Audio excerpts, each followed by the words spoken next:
Dan pemirsa, proses evakuasi masih berlangsung hingga hari ini dan untuk membahas lebih lanjut kita terhubung dengan Kepala Basarnas Marsikal Madya TNI Henry Alfiandi. Selamat siang Pak Henry. Selamat siang Mbak. Baik Pak, bisa disampaikan kepada kami dan juga pemirsa bagaimana proses evakuasi yang berjalan pada hari ini atau di hari kelima yang akan dilakukan pada hari ini? Oke, proses evakuasi kali ini fokus di tanah longsor, yaitu di Desa Cicadas, Rumah Makan Cinta, dan juga di Desa Cijedil. Karena tim SAR gabungan mulai pukul 5 pagi tadi sudah mulai bergerak dan kita kerahkan di Rumah Makan Cinta. Kita siapkan 217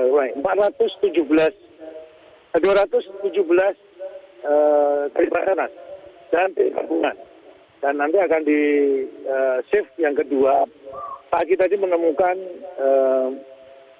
4 dan siang ini 3. Jadi dari 39 orang yang dinyatakan hilang di longsoran itu, 7 sudah ditemukan hingga siang ini. Dan ini sudah lagi terus kita cari. Mereka tiada henti, mereka bekerja mulai sejak kejadian hingga saat ini, dan pergantian personil untuk pencarian juga kita harus demikian rupa sehingga mentalitas dan kondisi fisik mereka tetap terjaga. Kira-kira demikian, Mas.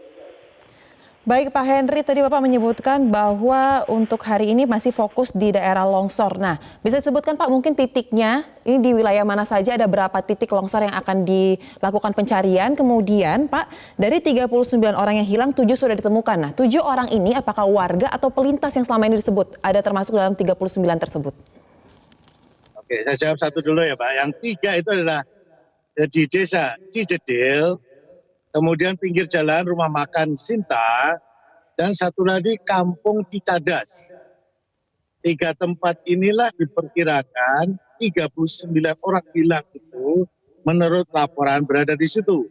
Termasuk di dalamnya ada kendaraan angkot yang terhempas sampai masuk ke bibir atau ke sungai. Karena yang longsor adalah di atas, kemudian jalan, dan sini adalah lereng sungai. Di longsor kampas. Nah itu ada kurang lebih 39 hari kemarin. Dan hari ini ditemukan 7. Kemudian kita belum bisa mengetahui apakah yang kita temukan ini adalah orang pelintas, ataukah dia seorang pelanggan atau customer dari rumah makan itu. Apakah dia 2 orang yang dilaporkan kepada kita hilang kontak karena menuju perjalanan ke Bandung istirahat di pinggir jalan, kita belum tahu Mbak. Dan jasad yang kita temukan kemudian kita masukkan ke dalam kantong jenazah, kita catat, kita ambil identitasnya, kemudian dimasukkan dalam kantong itu langsung kita kirim. Jadi laporan ke saya adalah hanya penemuan jasad saja. Jadi kami tidak bisa memastikan ini siapa karena tugas itu adalah tugas lagi dari pihak forensik dan juga BNPB. Baik Pak, dari 7 orang yang sudah ditemukan itu dan sudah dimasukkan dalam kantong jenazah, kemana kemudian jasad mereka ini dibawa, dan selama ini kan sudah ada penemuan juga sebelumnya, kemana kemudian jasad-jasad ini dibawa untuk diidentifikasi lebih lanjut? Ya, tentunya di rumah RSUD Cianjur.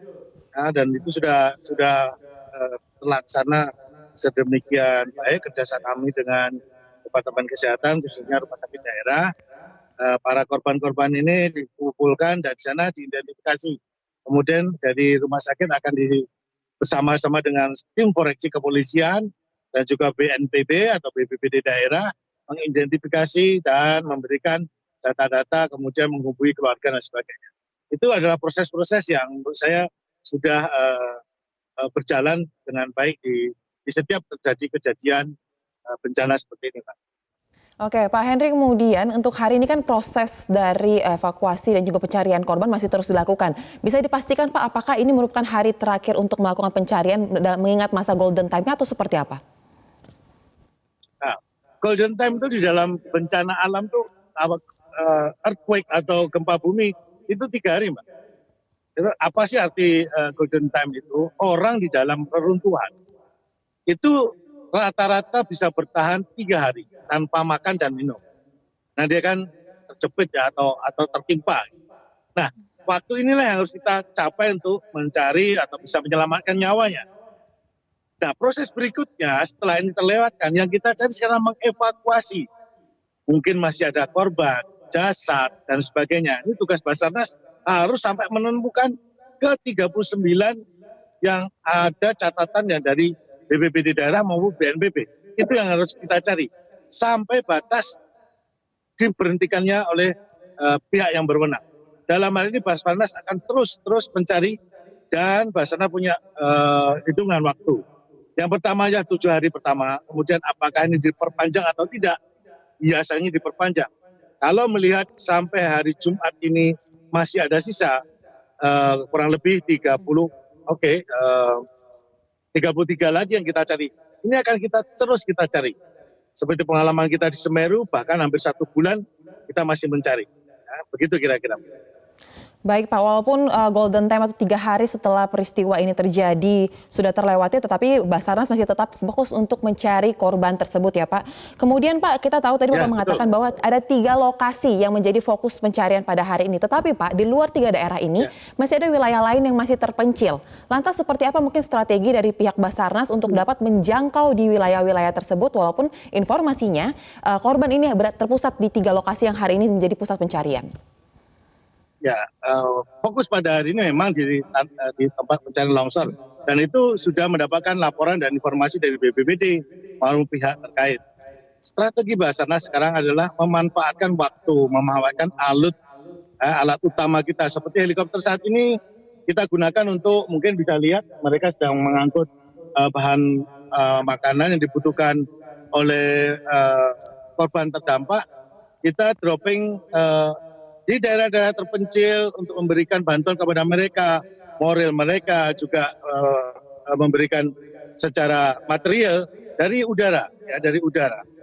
Ini kita lakukan kenapa? Ini adalah membantu proses segera pulihnya masyarakat, terutama khusus pada suplai makanan. Saya paham sekali itu sudah ada yang mengatur dari pihak BNPB, tetapi menurut pengalaman daerah-daerah terpencil ini terlambat, Mbak. Apalagi Cianjur ini kan daerahnya di bawah nih, ya kan? Semua terkumpul bantuan makanan ada di bawah, kemudian akan dinaikkan ke bukit, terutama di daerah Cijendul. Itu daerah yang sangat terisolir. Kami pun tadi melihat, dan hari ini pagi ini sorti pertama kita melakukan 6 spot di berbagai desa yang kelihatan mereka berkumpul, terus kemudian kita nilai jauh dari jalan, jauh dari jangkauan kendaraan, kita drop makanan siap saji, selimut, pembalut, kemudian tenda untuk meringankan beban mereka. Nah inilah sedapat mungkin Basarnas memberikan aksi nyata kepada masyarakat, baik segi pertolongan, kemudian penyelamatan, juga kita mensupport, ya Mbak, mensupport. Dan ini adalah saya kira tugas kita semua, bukan saja Basarnas, siapapun akan mengambil peran untuk bisa memberikan yang terbaik bagi masyarakat yang terdampak. Baik, memang setelah ini melakukan evakuasi dari korban, ini juga memastikan bahwa logistik yang telah tersedia ini dapat mengalir hingga ke daerah terpencil, karena ini menjadi hal penting juga Pak ya, untuk menjaga bahwa korban yang berada di daerah terpencil tetap mendapatkan sumber makanan dan juga kebutuhan lainnya. Lalu Pak, tadi strategi kata Bapak menggunakan helikopter, alat utama saat ini untuk menjangkau daerah terpencil. Bagaimana dengan kekuatan tim yang sudah ada? Apakah ini sudah cukup atau ada kemungkinan besar selama proses pencarian dilakukan nantinya akan ditambah Pak? Sementara kita mencukupi, tapi bantuan dari daerah juga tetap datang. Tercatat di laporan kami ada 1.850-an lebih ya para rescuer atau relawan yang bergabung dengan Basarnas. Itu belum terhitung TNI Polri-nya. Jadi saya kira sudah mencukupi, bukan berarti kita stop atau menghentikan bantuan. Tetap kita tampung, dan tenaga-tenaga relawan atau potensial ini Setelah ini kita akan melakukan yang namanya tahap rehabilitasi atau pemulihan. Mereka langsung bisa bekerja ke sana. Bukan lagi mencari dan menyelamatkan mungkin jasad, karena itu sudah lewat ya Mbak. Yang belum ketemu sekarang 39 atau sudah sekarang tinggal 33 ini yang harus kita cari, dan itu kita fokus oleh Basarnas dan tim yang sudah dibentuk. Yang lainnya kita arahkan mungkin dari pihak BNPB atau BPBD daerah ikut membantu proses selanjutnya, percepatan pemulihan. Pemulihan kemudian nanti rehabilitasi dan pembangunan kembali. Saya kira itu prosesnya Mbak. Jadi kita saling bahu-membahu untuk memberikan layanan tercepat. Baik Pak, pertanyaan terakhir saya, sejauh ini sudah sekian hari proses evakuasi dilakukan, apa kendala terberat yang dialami oleh tim Basarnas? Kendala terberat yang dari Basarnas adalah luasnya dampak dari gempa ini. Gempa ini terpusat di Cianjur dekat kota, tetapi yang di daerah terpencil sepertinya sulit dijangkau. Nah inilah yang perlu kita jadikan pelajaran bersama, bahwa dampak gempa itu tidak terpusat di satu tempat tetapi di daerah lain. Sedangkan hujan juga masih turun. Gempa susulan masih ada tambahan lagi, terus menerus ada. Walaupun sifatnya menurun, akan tetapi ini mempengaruhi psikologi baik korban maupun kita tim pencari dan juga penyelamat. Ya, tim SAR gabungan juga merasa was-was apabila sedang melakukan kerja. Mereka juga pasti berpikir apakah ini terjadi gempa lagi. Nah ini kendala-kendala ini mempengaruhi gerak cepat kita Mbak. Sepertinya seperti itu yang saya lihat. Baik, terima kasih Kepala Basarnas Marsikal Madya TNI Henry Alfiandi untuk waktunya bersama kami di Breaking News Metro TV.